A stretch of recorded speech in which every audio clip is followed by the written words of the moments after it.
Spadoinko! Welcome to the Whitey White Guy Show. I'm Whitey. Today I'm going to talk about the film Moneyball, which came out in 2011, I believe, and it stars Brad Pitt and Jonah Hill.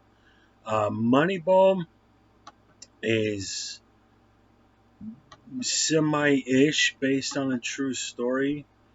It's something that they really took a lot of different events over the course of several years, to my understanding, and put it into one story. So while by and large this took place, and like most all films about actual events, historical events, can really only give you the crux of what happened because it would take hours to go into all the different people involved over the years. This largely focuses on the very last game. Starts with the absolute last game in 2001 season for the Oakland Athletics, a Major League Baseball team. They lose the game to the New York Yankees. The New York Yankees have a budget of 114 million. They have a budget of 39 million that they can spend on their players. And so Brad Pitt, who plays real life general manager of the Oakland Athletics, named Billy Beane, he is, as the film gets going, that season has ended. He's getting ready to go into the new coming season, and three of his big guys, Jeremy Giambi, Johnny Damon, and somebody Isringhausen. I don't know if they mentioned his first name. There are three big players, and the Yankees and the Boston Red Sox, much bigger baseball teams, much bigger money, are basically buying their players, and Billy Beane doesn't have enough money to retain these core guys to his team. And so in the film, he is then going to meet with the Cleveland Indians, trying to get a couple players in trade. And Jonah Hill is in there with a room of all these, staff members from the Indians. And Billy Beane tries to get a guy, and Jonah Hill leans over to talk to the owner and says, we're going to sit with him. So Billy Beane, after the meeting, goes and talks to Jonah Hill and says, who are you? Why, when I thought I had this trade nailed down, you said something, and then the trade fell apart. Who are you and what happened? So Jonah Hill takes him out into the parking lot, or Brad Pitt takes Jonah Hill to the parking lot, and Jonah Hill explains how baseball thinking is medieval.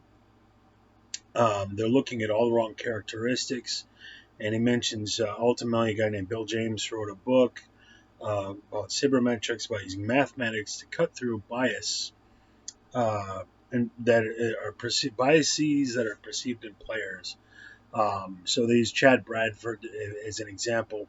He throws like a sideways underball throw, and even though he's a good pitcher and he's got good numbers, he looks weird. He's got a funny throwing motion. So nobody wants to pay him, and it should be worth $3 million. We can get him 239,000. So Billy Beane, that's not all in one conversation. That's the whole thing. But Billy Beane hires Jonah Hill as the assistant general manager. When he brings him into the facility, and he's Billy Beane has a sit down with his talent scouts, and they're talking about good body, good jaw. Does he have an attractive girlfriend or an unattractive girlfriend? Attractive girlfriend means confidence. Unattractive girlfriend means no confidence. And it all feeds into what Jonah Hill is going to explain when he gets there, is that this is just, they're way off the mark in terms of what makes how to judge a good player. So somebody's coming up from the minor leagues, somebody's coming out of college, out of high school. You're going to go draft them, you're going to go pick them up in free agency. It's a roll of the dice whether they're not going to be any good, and what the talent scouts and what baseball's all looking at is flawed. Their process of evaluating talent and is flawed, and then they'll pay an imperfect player like Johnny Damon $7 million a year while a talented player is sitting on the bench, is the crux of the issue. And Billy Beane says the problem we're trying to solve is there are rich teams, there are poor teams, there's 50 feet of crap, and then there's us. They don't have the budget to compete with the Yankees. And he tries to explain that. He's like, if we think like the Yankees out there, or in here, we're going to lose to the Yankees out there. We need to find a new way to do things. And when that falls on deaf ears, he recruits Jonah Hill, and then he butts heads with everybody from there. They end up putting together a very unconventional baseball team that's struggling at first, and then ultimately they go on a 20-game winning streak, which catapults them into the playoffs. They lose at the division round anyway, the same place they did before. They didn't go any further, didn't do any better, but without three key guys, with bringing in three unknown names, um, they won just as many games and were just as successful at a fraction of the cost.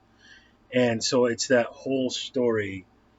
And so what they had to do is, according to Wikipedia, the previous GM, who ultimately would hire Billy Beane, was using something similar to this. When Billy Beane came in, they were already using something like this. And so there are scenes where Billy Beane is butting heads with his talent scouts, his head of scouting named Grady, who's like pissed that he's doing this. Button Beane's with the team's manager, Art Howe. And it's frustrating when you read, according to Wikipedia, this stuff was already in place. So none of that happened. Art Howe might have disagreed on going out and getting different players. They get a guy named Scott Hatteberg, who was a catcher his whole career. He has non-repairable nerve damage in his elbow. And so Billy Beane, but he can't throw anymore. And he can't field, but he can hit. He can still hit a bat, and he's a good batter. He's got a good well, all this does is it cuts it down to looking at your on-base percentage. How often do you get on base? Do you get a walk? Do you get a hit, a double, triple? Just getting on base. We're not looking at all the other nonsense. Cutting it down to just that. And while Hatteberg isn't, they want to put him on first base and to capitalize on his batting skills and his good OBP, his good on-base percentage. So, but everybody's like, Hatteberg, his elbow's messed up, all this stuff. And Billy Beane says that's what we're going to get. Nobody else likes this in the film. And then ultimately, Scott Hatteberg hits the walk-off home run, wins the game. It's a good underdog. And so Jonah Hill this is heavy set Jonah Hill. And the actual guy who did exist but had a different name was skinny and thin and better looking. But this helps the underdog story. But it's kind of like a fuck you to that guy. There's a lot of stuff where they had to, I don't know what they call him Peter Brand, but the assistant general manager he brings in, they say he's never worked in baseball before. This is his first job at all. He's got an economics major from Yale, and in real life he went to Harvard and some other stuff. But they tweaked that to make an already pretty good underdog story even more underdog story. Now he's a fat kid who's like 23 or something, and when he goes up against Grady, the head of scouting again, and Grady's like, I don't understand what you're doing here. There's a bit where he's like, you're selling jeans for Fabio, and the guy's like, who's Fabio? And there's these really old talent scout dudes, and it's like, this film really took a shit on those guys, basically saying you're a bunch of morons, and really mistreating them. Brad Pitt is very curt with these people. And at one point, there's like an assault. Grady assaults Brad Pitt. He says, you're fired. None of that happened. And so this film really just took craps on people that didn't deserve it. Art Howe got thrown under the bus in this film, and he really didn't do anything wrong. And so Philip Seymour Hoffman plays Art Howe. He does a really good job. Brad Pitt, Jonah Hill, they're all really good actors. It's a really well-made film. It looks gorgeous. It makes you take something not a lot of people know about or care about, being a general manager of a team, and makes it interesting and sexy.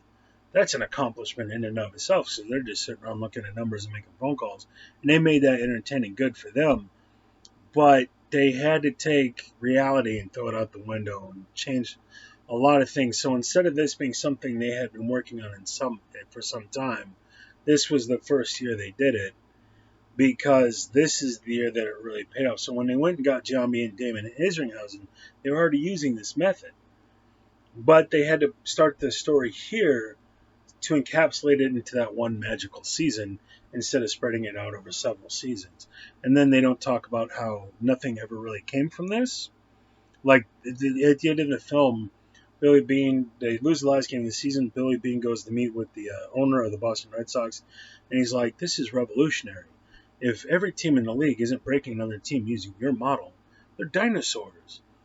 Well, that was 2002. It's 2020, and he still hasn't won a World Series. I think he's been fired. Nothing dramatic ever came from this. It wasn't, they made it this big, powerful, emotional thing, and they won the same amount of games. They just spent less money. Is really what it boils down to. And they never became a powerhouse. They've been to the playoffs many times over the years, never got deep. So it's like what this ultimately really just did was it saved you some cash. That's about it. You didn't get tremendous. You didn't get any better. They've had a number of years where they won the playoffs. So the film makes it like this is groundbreaking. The world will never be the same. Baseball will be forever changed. And they had a good year. They set the record. So they had, because it didn't revolutionize everything, and they didn't go on to win the World Series, they had to take all the previous year's events and attach it to this one season because that was the year that they won 20 games in a row and set the new baseball record for 20 consecutive wins. That had never been done before, and very few teams ever even got close over 100 years of baseball. So they really had to take reality and bend it and twist it and morph it around to encapsulate it into this one season, and that didn't happen. And so when he's butting heads with Grady and making Grady, the head of scouting, really look like an asshole, that didn't happen. When he's butting heads with Art Howe and Art Howe looks like a real asshole, that didn't happen. These guys were already on board. I don't know when Art Howe and Grady came on board, but they might have been hired knowing this was already happening. This was already the game plan from the previous GM. So it really takes a shit on some people that didn't deserve to be shit on. And I don't like that about film. Brad Pitt is a producer on this. You can feel it. Brad Pitt he's a nice guy. He's capable of being an asshole like few people can. He's a caring, compassionate guy, but has such capacity to be a dick to people. And you really feel that his hands in the mix. The way people get talked down to and condescended, and the way that they're portrayed, it felt condescending. To me, it felt very condescending. When I first watched it, I said, wow, this is a great game, a great movie. What's his name? Chris Pratt's in this. Scott Hatterberg does a really good job. Your heart really goes out for Chris Pratt. He's got to learn first base. He's clearly struggling with this. There's a scene where they have to, Billy Beane has to cut Mike Magnati, a.k.a. Mags, who hasn't had a lot of dialogue. You see him in the background a few times, but when they cut him, you're like, oh, that poor guy. Oh, my God, that poor guy. Billy Beane feels bad for him, but it's like you made all these moves, and you just fucked that guy. And so it does do a good job of saying, you get really excited because you go and get this key player, but that means you got to cut this guy loose and his career's over. I don't know what happened to Mike Magnati after that, but I mean, that's what could happen. So it's like, those are the decisions you make. You got to trade players, you got to cut players, you make their careers and end their careers. It's very bloodthirsty, like all sports, it's a very bloodthirsty kind of thing. It can be very heartless. But so it was sympathetic to some guys, but then, other guys that just like shat all over them when they didn't, in real life, didn't do anything. And even within the framework of the film, it's like you're kind of being unnecessarily dickish to these guys. They don't understand, but they were portrayed as simpletons. All his scouts, all his staff, and it's just like, you didn't have to do that. You didn't have to shit on these guys to tell your story. Yeah, it makes it gets the audience caught up into the film. You're making a film about these events. It's not a documentary. And again, you had to take everything and cram it into a year because that was the year that they set the record for 20 consecutive games, but nothing ever came from it since. So it all has to take place then, but then you have to portray people as idiots who didn't get it, who had been on board for years. And these conversations never took, maybe they took place back in 95 or 97 when they started, but not in 2002. And so you have these guys are like buffoons who don't, they're just not sophisticated enough. They don't understand science. Meanwhile, they've been working on with that team for years and had been on board for years. And so it's when I researched it, the little that I did with Wikipedia, it was very frustrating the way these guys got thoroughly thrown under the bus. And then the real life assistant GM, played by Jonah Hill, didn't want it. They don't use his name because when he read the script, he's like, I don't want anything to do with this. This is a lie. If you're just going to sit here and lie about what happened, I don't want my name associated with it. And so it's if you don't know anything about the actual events, it's a great film. It looks phenomenal. There's not a lot of actual baseball, but it looks good, entertaining, really good performances. It's an A, I'd say an A minus of a film. There's no real flaws. It's just not horribly epic. But in terms of history, oh my god, it just shit on people wholly unnecessarily, and so it's very frustrating. So, Moneyball, Brad Pitt, Jonah Hill, um, yeah, go check it out. This is a good film. It's an entertaining film for the sake of being a film, for entertainment's sake, but it's not a documentary about those events. So, great performances. It looks great. It's really good storytelling. The score is subtle but moving. I was really impressed with that. It's not heavily layered on.